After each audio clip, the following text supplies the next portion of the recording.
Memikul harta merupakan beban yang berat, tetapi sebagian kaum muslimin perlu mengambil tugas tersebut, sebagaimana sebagian kaum muslimin yang mengambil bidang jihad fisabilillah dan mati syahid di medan perang. Jadi tetap ono wong sing berjuang itu melalui harta benda. Lah nek berjuang melalui harta benda berarti wong iku kudu sugih, kudu mampu. Jadi enek sing kudu ngoten niku. Nah, dari kalangan Nabi juga ada. Dari kalangan Nabi juga ada yang memikul tugas berkaitan dengan harta. Misalnya Nabi Yusuf, Nabi Sulaiman, Nabi Dawud. Al-Quran menceritakan tentang Nabi Yusuf. Qalajalni ala khazainil ardi inni hafizun alim. Dia Yusuf berkata, jadikanlah aku bendaharawan negeri Mesir, karena sesungguhnya aku adalah orang yang pandai menjaga dan berpengetahuan. Nabi Yusuf niki nyuwun dhateng Gusti Allah supaya Nabi Yusuf niki dipercaya oleh Raja Mesir untuk mengangkat dia sebagai pengatur, pengelola harta benda kerajaan. Dan akhirnya itu dikabulkan. Nah, itu penting mergo napa? Pada masa niku niki membutuhkan orang-orang seperti Nabi Yusuf untuk mengelola harta benda niki. Sebab masa niku terjadi musim paceklik yang sangat panjang. Lah niki nek sing nyekel ora wong sing atine resik, iki ora enek wong sing oleh bantuan iki. Kabeh dintekne karo wong sing sugih-sugih tok malian.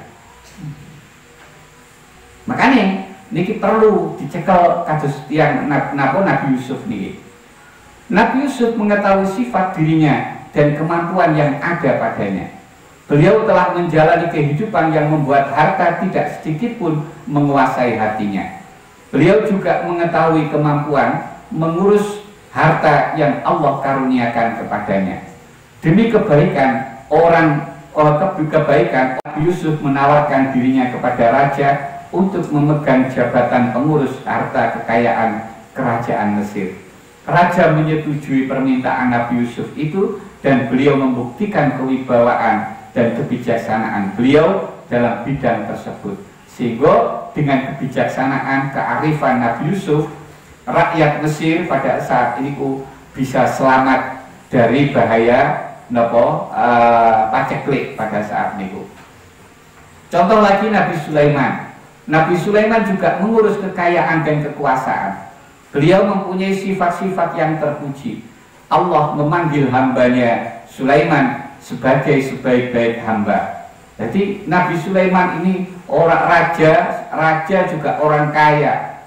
Tapi Gusti Allah memuji datang Nabi Sulaiman ini, dianggap Nabi Sulaiman ini adalah sebaik-baiknya hamba. Yusuf dan Nabi Sulaiman mengurus kekayaan dan kekuasaan atas dasar kehambaan kepada Allah.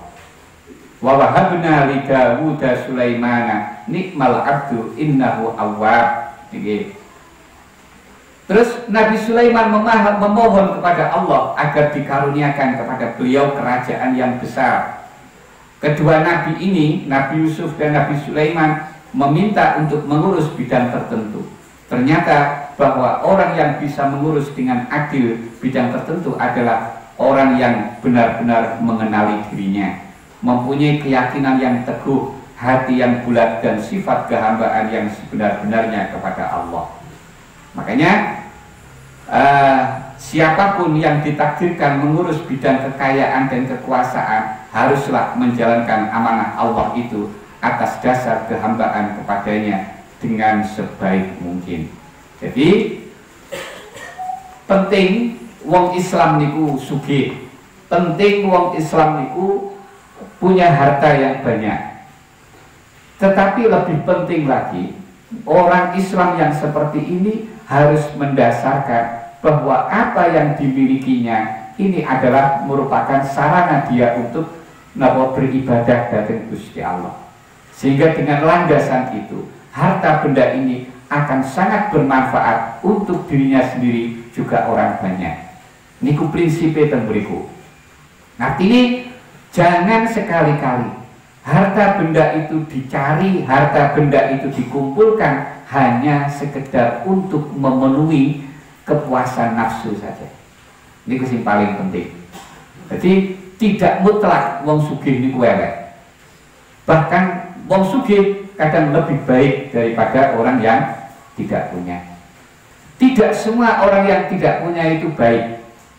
Bahkan kadang-kadang banyak orang yang tidak punya niku juga berperilaku buruk. Intinya jadi teng ati. Nah, hikmah di malam hari ini adalah nopo kita dilatih dalam hati kita ini supaya duweni sifat wirai. Dengan kita berperilaku wirai ini, maka ikatan hati kita terhadap dunia ini akan bisa terlatih untuk bisa kita lepas. Kalau hati kita sudah terlepas dari perhatiannya dengan dunia, dari perhatiannya datang selain pun Gusti Allah, maka dia akan bisa usul datang Gusti Allah. Tapi selama perhatiannya masih diikat oleh sesuatu yang selain Allah, maka dia tidak akan pernah bisa makrifat datang Gusti Allah. Niku kesimpulan hikmah ke-39 ini. Pun monggo ingkang badhe tangglet.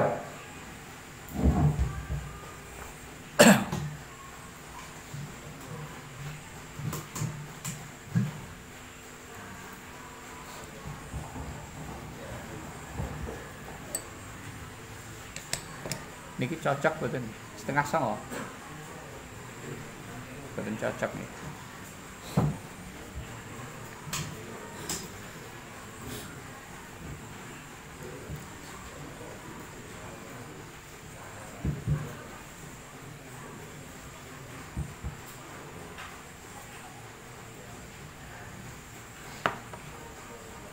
Monggo sing badhe tanglet.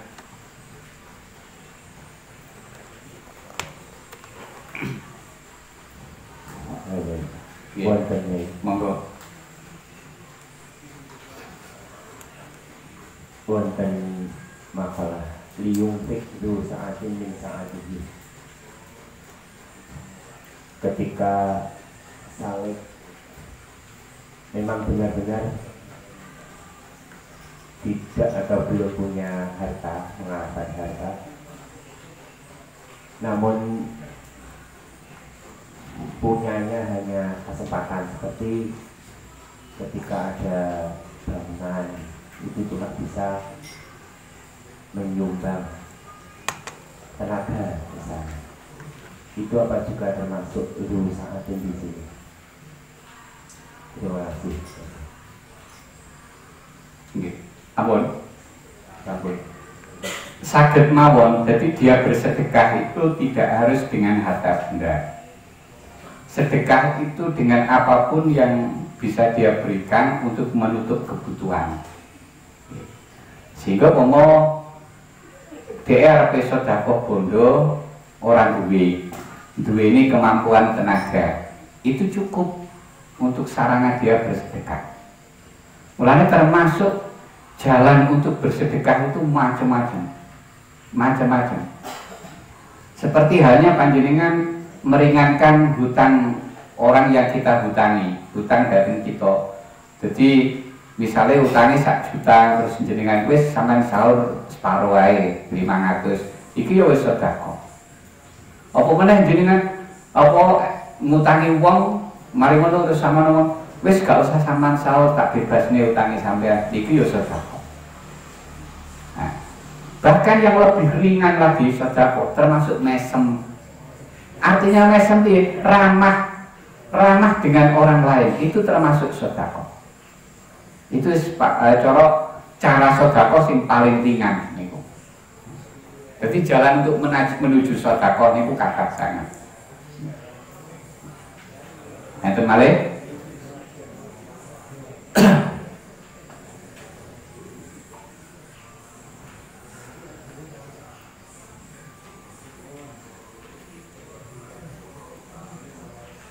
Monggo Mas Enden.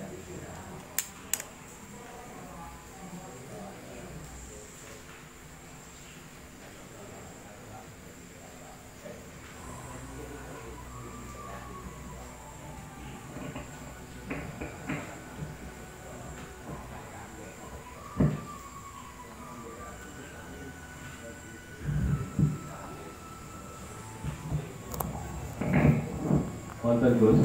Nggih. Perilaku dohir akan mengikuti perilaku batin. Saumpami dohire apik Gus, tapi batin elek ngono kelebet yang kakak putih Gus. Memang umumnya ngoten, umumnya perilaku lahir iku nuduhne perilaku batine. Tapi tidak selamanya akan begitu. Jadi kadang-kadang ono wong lahire apik tapi sakjane batine welek. Niku nggih wonten. Tapi umumnya ngoten niku. Wong iku nek lahir apik, ya napa niku nuduhne nek batine apik. Tapi tidak semuanya akan begitu.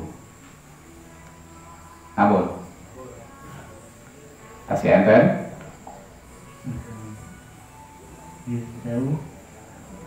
Termasuk ingkang harta niku nopo jabatan, keluarga, anak istri niku nopo bentuk harta. Ingkang angka kalih dipunika mungkin sebagian orang enten ingkang saged melampaui nopo ingkang orang keterangan orang ini, tapi dari pihak keluarga, pihak istri nopo anak kadang itu wonten sing boten kiat niku solusine pipun. Nggih, jadi masalah jabatan anak niku termasuk bondo napa mboten? Hakikate sanes, tapi niku rezeki. Niku termasuk rezeki. Termasuk rezeki padha karo bondo niku termasuk rezeki. Sehingga mergo padha-padha rezekine, kadang-kadang orang mengistilahkan jabatan karo anak niku ya termasuk harta benda. Niku hanya kadang-kadang muncul istilah niku. Niku sakjane padha-padha rezeki, rezekine rezeki saka ngersane Gusti Allah. Terus kedua, nek wong niku sedekah, dhek enteng nglakoni sedekah, tapi keluargane abot, ngoten nggih? Nggih, pertanyaane ngoten. Keluargane abot. Lah niku ngeten, mulane sing penting niku sing kita sedekah niku bondone awake dhewe. Lah, makane sedekah niku sampun dipun atur. Sing paling apik niku sedekah nanggone wong sing paling cedhek dhisik. Termasuk sedekah ning anake ning bojone niki. Pokoke jenengan teng anak kali bojo niku mboten medhit. Jenengan sedekah nanggone wong liya niku ora bakal keluarga niku rasa abot. Lah niku rata-rata wong niku nek keluargane ora trima, keluargane niku rumangsa abot, nek dheweke niku seneng sedekah nang wong liya, iku rata-rata mergo dhek iki karo keluarga medhit, tapi nek karo wong liya awean. Mergo apa? Dhek nguwahi nang wong liya iku mergo seneng dipuji. Mergo kepengin seneng dipuji. Mulane ning keluargane mergo dhek wis ketok bojone wis seruh kelakuane, anake wis ngerti kelakuane, modele wong piye wis ngerti. Mulane dhek gak gelem sedekah nang bojo ning anake, ora bakal dipuji masalah. Tapi nek ning wong liya bolak-balik oleh ngono wis titik wis muji wis. Nah, rata-rata mergo niku rata-rata. Tahun. Jadi yang penting bondone dhewe terus dimulai dengan orang yang terdekat dulu. Niku nggih. Aja kesusu. Woneng daerah dhewe si akeh sing butuh sedekah malah mencolot waduh. Ampun kesusu. Ampun, cekap. Masail nggih. Halaman 46. Soal 150. Bagaimana batasannya menyembelih hewan. Pelanggerane mbeleh kewan iku pripun? Jawaban batasannya adalah dengan memotong seluruh hulkum. Hulkum niku saluran pernafasan dan seluruh marik. Marik niku saluran makanan. Jadi jalur makanan kalau jalur pernafasan niku harus putus semua. Kalau kedua itu sudah putus semua, berarti niku penyembelihan sampun sah. Sampun sah. Tapi nanti enten sing disunat nih, termasuk make namine wadajen. Nah, wadajen niku napa dua otot sing wonten lempitane gulu. Niku wadajen niku sunat untuk juga ikut dipotong niku. Tapi umpama niku mboten dereng terputus, tapi hulkum kalih napa marik niki sampun putus, niki sampun sah. Keterangan saking kitab Al-Mahalli juz 4, wa zakatu kulli hayawanin bariyin udira alaihi biqat'i kullil hulqum bidammil ha wa huwa makhrajun nafasi wa fi rawdah ka asliha majrahu khurujan wa dukhulan wa kullul mari wa huwa majrat ta'am wasyarab wa huwa tahtal hulqum. Jadi penyembelihan seluruh hewan niki hewan napa mawon tak padha mawon kuncine. Niki hewan sing makdur, hewan yang bukan hewan liar, hewan yang tidak liar. Niki cara penyembelihannya adalah dengan memotong seluruh hulqum. Hulqum niku wa huwa makhrajun nafas, tempat keluarnya nafas, atau tempat mengalirnya keluar dan masuknya pernafasan. Niku jenenge hulqum. Terus yang kedua, wa kullul marik, seluruh marik juga harus diputus semua. Marik itu artinya adalah majrat ta'am, tempat saluran makanan dan minuman. Letaknya ada di bawah hulqum. Jadi ini sore hulqum panggonane. Jadi kedua-duanya ini wajib dipotong. Itu untuk minimal sahnya penyembelihan. Terus nek pengen lebih sempurna ditambah wa yustahabbu qat'ul wadajen. Disunatkan untuk memotong 2 wadajen. Wadajen itu apa? Wa huma irqani fi safhatayil unuq. Wadajen ini adalah 2 otot yang berada di di tenggorokan itu. Nah, dia yuhitani bil hulqum, mengitari hulqum, tenggorokan.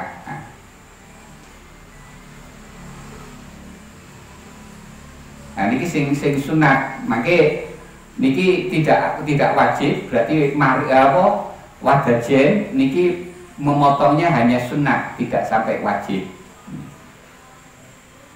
Terus wonten kitab Raudhatul Thalibin juga disebut asyartur rabi' adzabhu. Syarat yang keempat adalah penyembelihan. Jadi untuk halal kewan niku syaratnya harus disembelih. Nah, fadzabhul ladzi yubahu bihil hayawan al-maqdur alaihi insiyan kana aw wahsyiyan dhahiyatan kana aw ghairaha huwa tadfif. Biqat'i jami'il hulqum wal mari' min hayawanin fihi hayatun mustaqirratun bi alatin laisat azman wala zufran fahadhihi quyudun. Jadi penyembelihan untuk hewan yang bisa dikuasai, bukan hewan yang liar, baik itu maksudnya hewan yang bisa ditangkap, ini bisa ditangkap. Baik itu hewan yang biasa dipelihara manusia ataupun tidak. Baik itu hewan kurban ataupun tidak, sama saja. Caranya adalah mempercepat di dalam memotong keseluruhan hulqum dan marik. Hulqum dan marik dari setiap hewan, dan hewan yang disembelih itu harus hewan yang masih memiliki hayatun mustaqirrah, kehidupan yang melekat pada dirinya. Jadi kewan sing sik urip, hayah mustaqirrah. Ini sebab untuk membedakan antara harokatul madbuh, harokatul madbuh. Nek harokatul madbuh niku make sanes hayah mustaqirrah. Dia masih punya gerakan, tapi gerakan hewan yang sudah disembelih. Tapi nek hayah mustaqirrah itu dia punya kehidupan masih agak lama. Itu namanya hayah mustaqirrah. Nah, itu makanya memiliki bisa dilihat dari tanda-tanda itu memiliki hayat mustaqirrah. Terus dalam penyembelihan harus menggunakan alat. Jadi mbelai kudu nganggo alat. Dan alat ini tidak diperbolehkan berupa tulang. Dan juga tidak boleh berupa kuku. Dalam keterangan lain, alat ini harus alat yang tajam.